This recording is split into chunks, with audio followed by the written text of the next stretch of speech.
A pleasant good afternoon, viewers. My name is Javon Wilson, coming out of 284 Media, and we are so happy that you could be joining us this afternoon.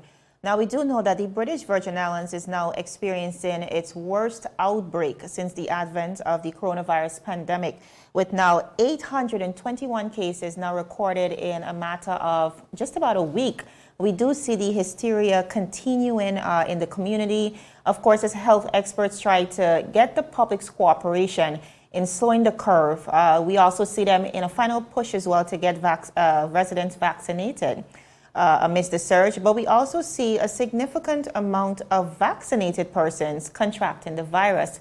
In light of that, how then does the vaccine protect us? How in all totality does the vaccine protect us?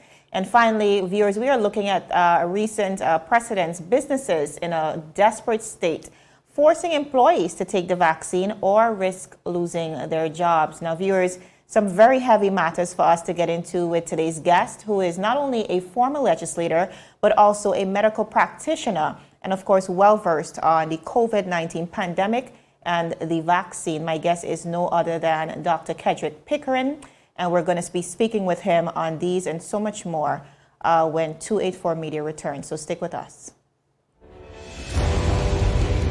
The win. What are the health I'm freaking out. agenda is about these people. It's always a pleasure coming to you live and direct from the... What's poppin'? What's really good? Davis has won it for the Lakers.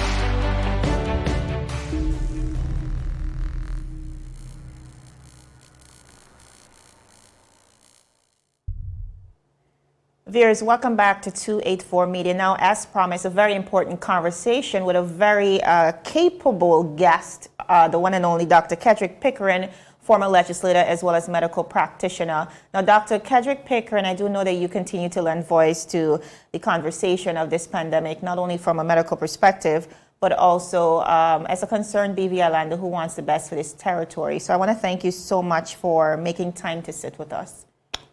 Thank you. Thank you for having me. Excellent. Now, we have seen the numbers over the last 6 to 7 days at max, crippling to say the least. The number is now at 821 cases, active cases that is. And we are looking at, if you're looking at the population, that's 30,000 people estimated. That's just about 2.7% of the population. And I have to ask Dr. Pickering, as a physician, and as a former legislator, how do you think we ended up here as a territory?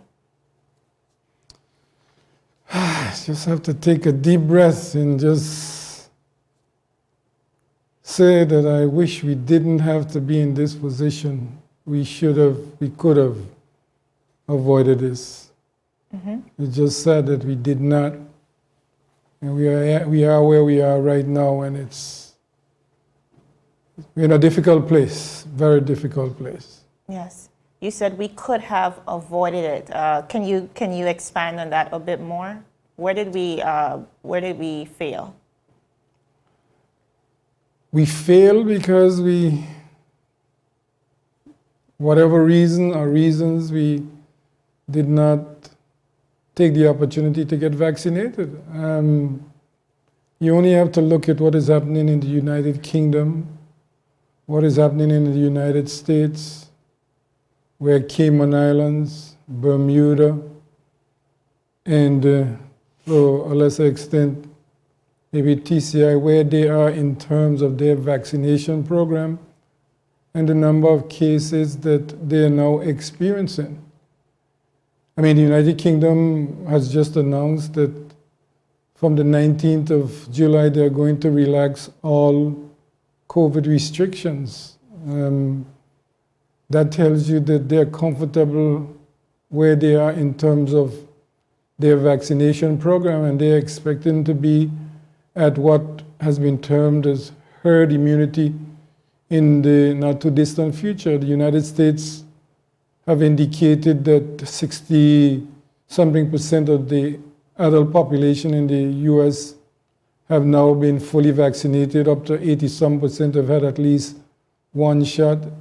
And you can see in terms of the decisions and the policy and the restrictions being removed on what was before, that they have gotten to the point where they're very confident in what the vaccination and the vaccines have done. We had the opportunity to that. In fact, Jovan, I wrote an article early on, probably a year ago, Yes. saying that the BVI should aim to be the first country in the Caribbean to be fully vaccinated. We had the opportunity, we had the vaccines were available for us at the appointed time, and all we needed to was make a decision to get vaccinated. And for whatever reason, we've dropped the ball, and now we are where we are. Yeah, yeah. You mentioned that we have failed in that regard, and clearly there is lots of hesitancy when it comes to taking the vaccine. If we look at the numbers, based on our population, just about, we would say just under 30%, little under 30% is fully vaccinated. I believe those numbers are correct. It's just about 10,000 or right under 10,000. Why do you think persons are so hesitant to take this shot? You know, I wish I knew, because if I knew, I'd be able to help, you know, to encourage others to become vaccinated. Let me pause at this point in time to state categorically that today is exactly 11 weeks since I have been fully vaccinated. My entire family is vaccinated, and all those close to me who I've had the opportunity to speak to and encourage are fully vaccinated. And I want to go a step further, Jovan, and say that based on current scientific evidence, they're now suggesting that if you've had one vaccine, you've been fully vaccinated, taking a different vaccine can act as a booster and add added protection. And I will take whatever other additional vaccine that I can get, whether it's Pfizer or Moderna, at the appropriate time. Once I can get the booster from that particular vaccine, I will take it, because Wow. I understand from a medical point of view how dangerous COVID is. And we have in our armamentarium a weapon against COVID. It's called the vaccine. You just mentioned that based on medical investigations recently, that you could actually use a second or a different brand of the vaccine as a booster. Did I understand you correctly? Absolutely. In fact, no less a person than Chancellor Angela Merkel of Germany was one of the first persons to have done it, and she's a physicist. Okay. The new evidence is pointing in the direction that you get added protection against all the variants if you take a different vaccine. So if you've had Pfizer and you take AstraZeneca, and vice versa, if you have had AstraZeneca and you take Pfizer or Moderna, that you are in fact boosting your immune system even more to protect you against the invasion of the virus into your body. All right, I want to look at the breakdown of the numbers that we have currently, and viewers will be able to see the flyers shortly. 821 cases. The flyer is not necessarily showing how many persons are vaccinated, but based on the CMO's recent statement, you can see over 20% of persons who were fully vaccinated actually contracted the virus. Dr. Pickering, do you think that is a cause for concern? And if so, what actually would be the benefits of taking the vaccine if so many fully vaccinated persons are now testing positive? And it's probably the most important question that you will ask all afternoon. And from the very inception, all of us who have been on the front line trying to encourage people to take vaccines have been very deliberate in explaining that it doesn't matter what vaccine you take. Vaccines do not protect you from coming into contact with the particular pathogen, the particular agent, the particular virus. What the vaccine does is it boosts your immune system in a way in which it tells your body that if this particular pathogen, if this particular enemy invades your body then mounts a fight against it. So if I get the virus, I do not expect to get sick. That is the difference. That is what the numbers means.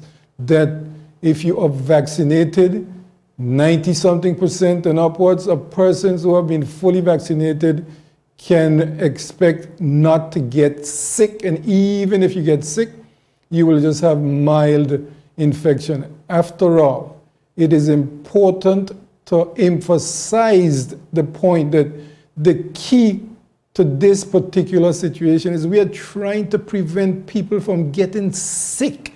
We're trying to prevent you from ending up in hospital. We're trying to prevent you from ending up in an intensive care unit, because the chances of dying, if you get to that point, are more than 50% and upwards. That is what vaccination is all about.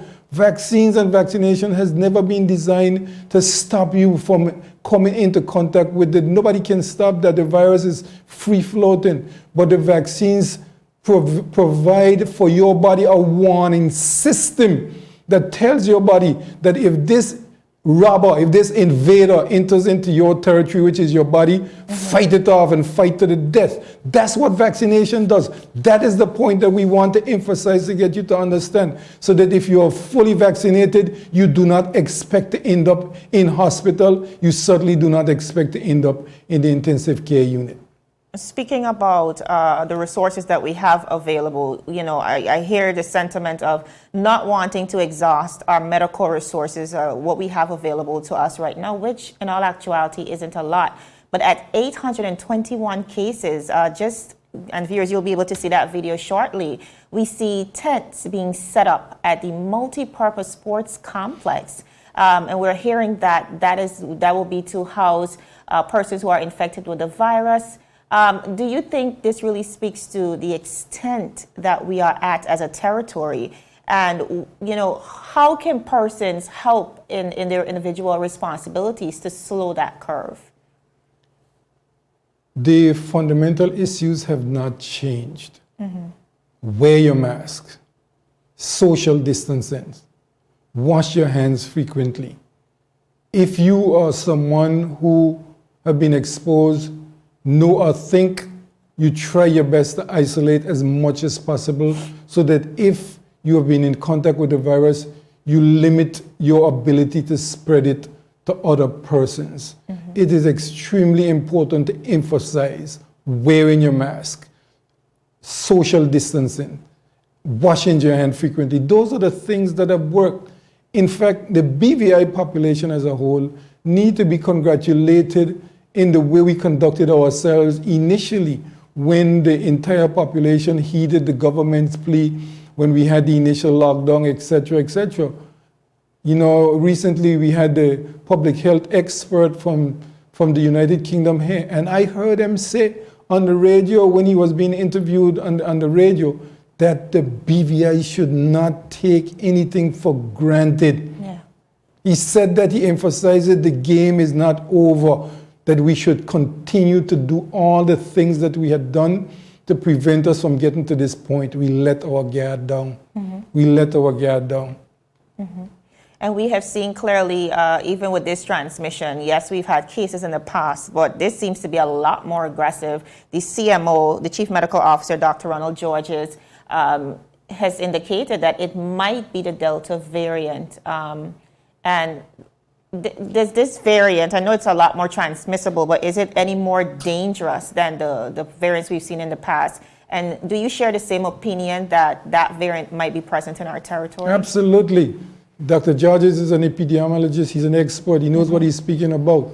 And whether it's the Delta variant or some other variant, it's clearly, one virus that is here that is extremely infectious, because the number of cases speak for themselves. The numbers don't lie. It is something that is rapidly spreading and something that is very, very contagious. So whatever name we call it by, is not that important at this point in time, because what the scientific evidence has shown is that there are likely to be more variants. Who knows? God forbid, it might even be a new variant that we are not aware of just yet.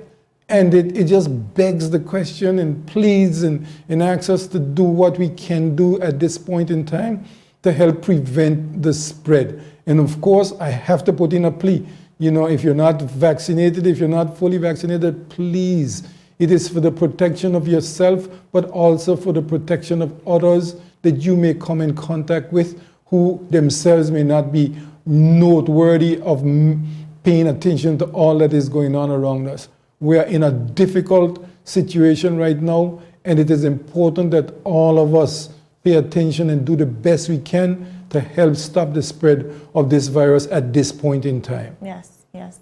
Well said. I want to divulge for a little bit. We do see quite a number of businesses, Walmart being the most recent. We have seen LJDVI Block and many other hospitality-centric businesses in the territory setting a precedent, a very strong precedent, and essentially forcing employees to take the vaccine or, risk losing their jobs. And this has been confirmed by our newsroom, many of these businesses. And we do know that the government is also yet to take a public stance on this. How do you feel about companies now mandating vaccination? And is this the message that we should be sending while it remains a personal decision? Look, there are two ways to look at this. Number one, there's something called health and safety protocols in the workplace, and the labor code speaks to the issue of health and safety.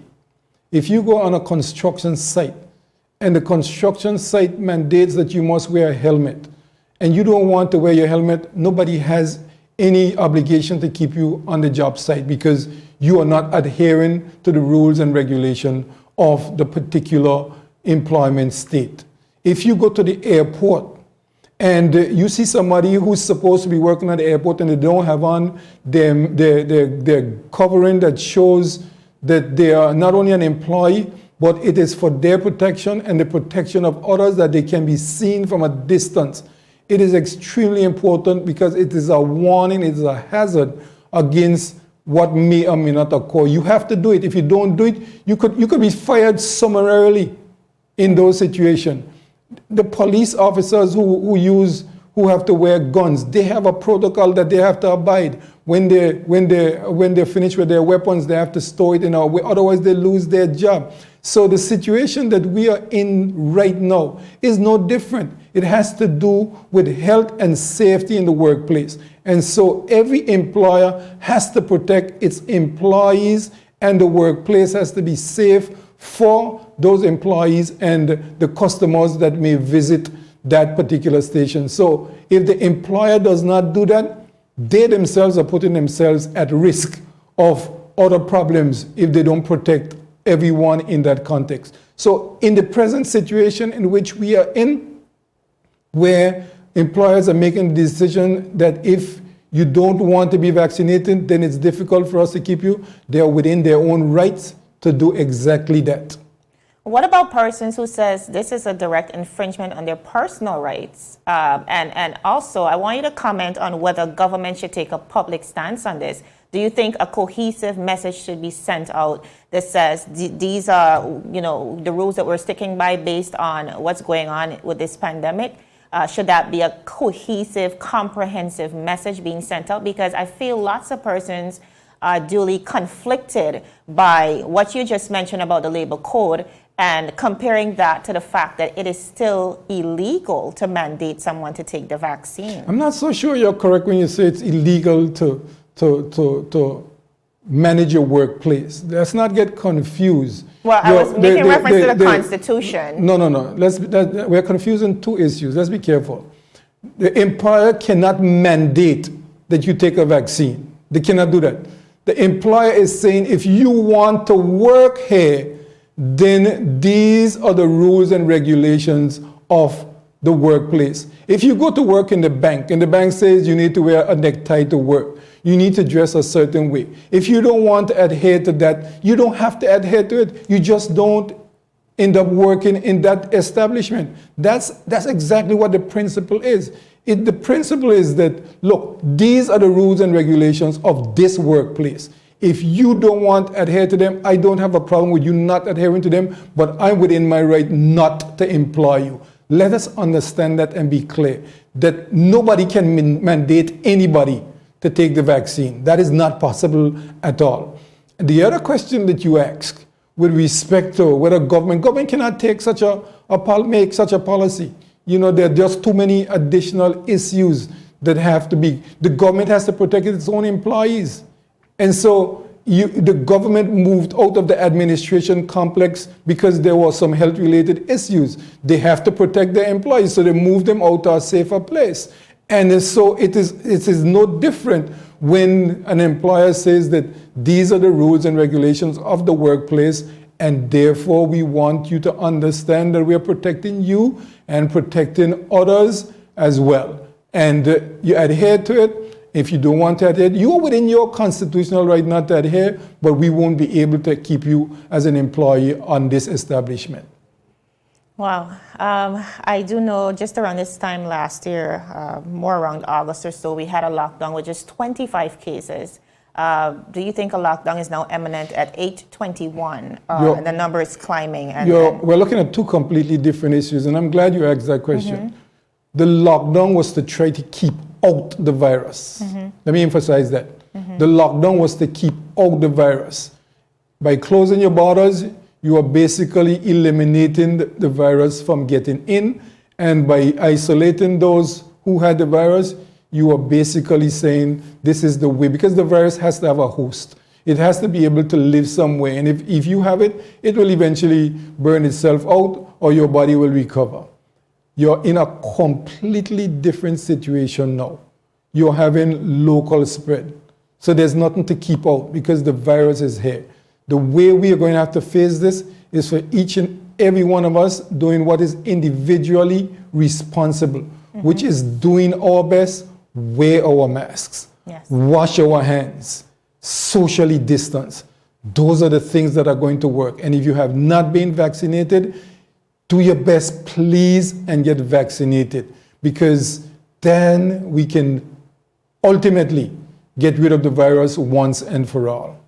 All right, I see clearly the decision to vaccinate really boils down to a balance, striking a balance between our individual liberties and, of course, our commitment to this territory, that community responsibility. Now, as the tension thickens, Dr. Pickering, what do you want to say to wider BVI in closing as it relates to us getting back to not only some semblance of normalcy, but I find that our mental health has been triggered severely. So how do we get back to a place where, you know, we can essentially be in a calmer atmosphere and we can start to remove that level of hysteria that we're now functioning in, and of course begin to pick up the pieces and move forward?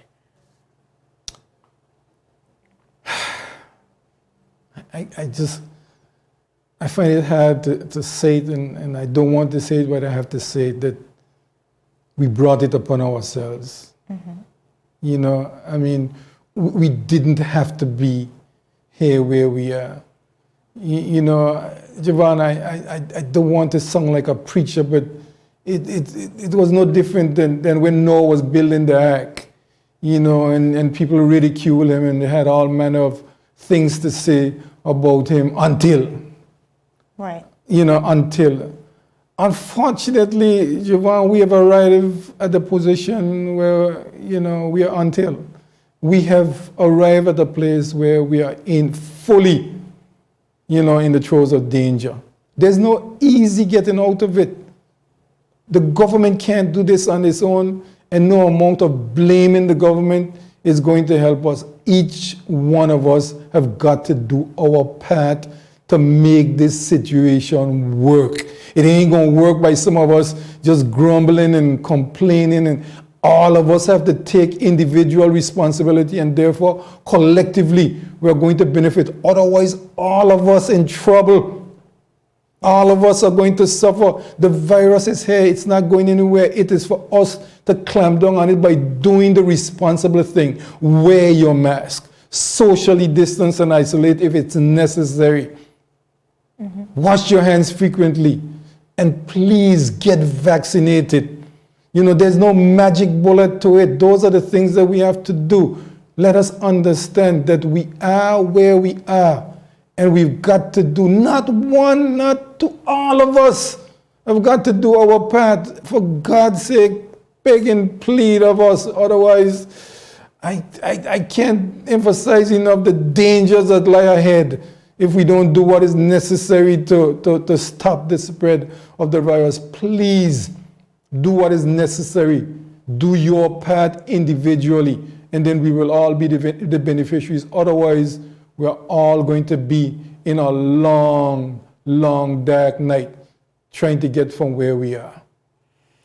All right, Dr. Pickering, I just want to thank you so much once again, for always lending to the conversation, a very important one. The BVI, like you mentioned, is in a troubling time, and it will require a collective responsibility, individually doing our part. So I want to thank you once again.